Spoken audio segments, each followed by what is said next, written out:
Yep. Now what? Now vertical. So yeah, I wanted to do a quick update on Now Vertical following the company's Q4 2024 financial results posted last week, as a few individuals commented on our last review of the company that Aaron did a couple of months ago. So Now Vertical Group Inc.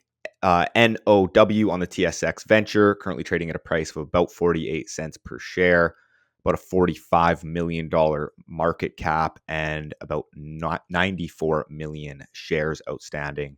So Now Vertical is a data analytics and AI solutions company that provides comprehensive software and services to private and public enterprises operating within the big data and analytics industry.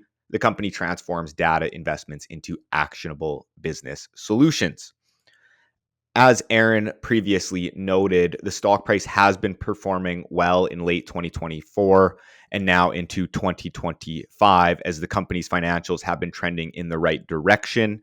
But he stated we should monitor the business over the next few quarters to see if the positive trend in its financials can continue. So let's look at the Q4 results.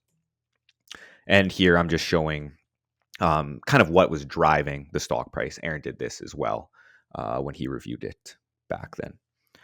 Now, looking at the most recent financial results for Q4 of 2024, ended December 31st of 2024, all of these numbers are in US dollars, so keep that in mind.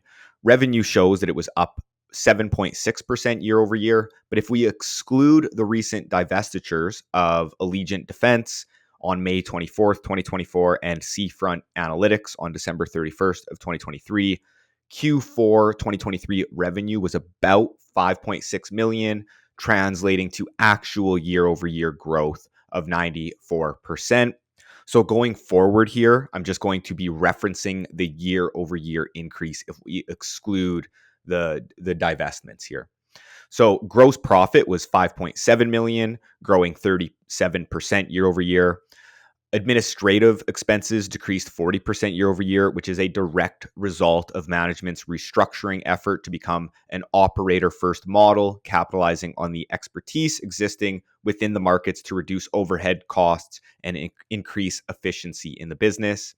As such, adjusted EBITDA was up 430% to 2.6 million, and net income increased to 600,000 or about 1 cent per share, up from a loss of 3.9 million or 5 cents per share in Q4 of 2023.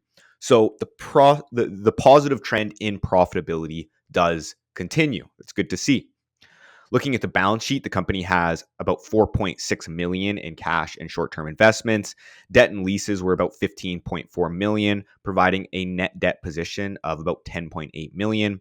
And if we annualize the Q4 2024 results, we get a trailing net debt to EBITDA multiple of about 1 times, which is down from about 1.4 times when Aaron covered the stock on the podcast 2 months ago. So there's certainly some improving profitability there, and debt has came down a little bit. On a valuation basis, I am again going to use the annualized Q4 results for both adjusted EBITDA and earnings.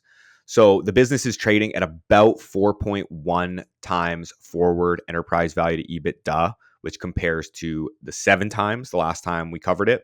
And on an earnings basis, the company is trading at about 13 times annualized earnings.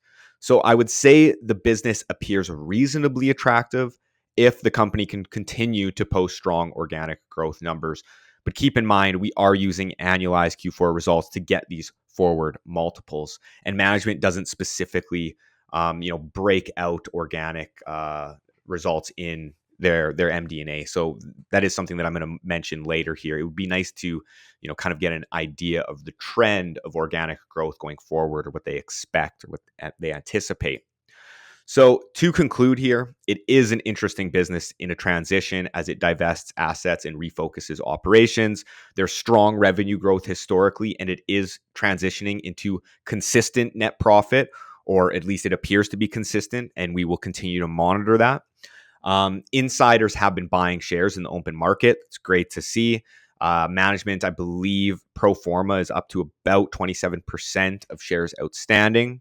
So realistically, I think that it is time to jump on a call with management, They recently brought on Bristol Capital as their investment relations firm, who we have high regard for. So we'll definitely be reaching out to get a call with management. And potential questions I have for management include, like I was saying, do you have a target organic growth rate, a target net income margin? Do you have plans to prioritize debt reduction? Do you plan to slow down debt equity dilution? And of course, just if there's anything else that listeners would like us to ask, feel free, comment them in the comments below this podcast. So, overall, our take, the company is definitely worth continuing to follow closely. The business is showing solid progress. Do I think that it is definitely a 10x stock?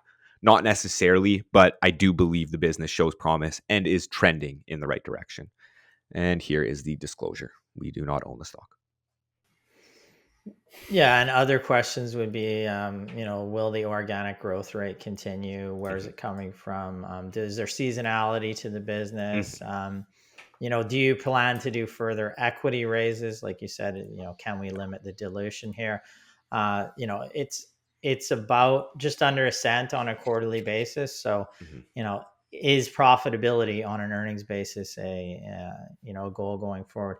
That's probably not taxed, right? Like they probably have, I'm guessing there, right? I'm not sure if it's fully taxed there. So again, we have to factor those things in as well to see if there's growth going forward. And, is there going to be, like, what we'd love to see is, yes, this is a seasonally weaker period.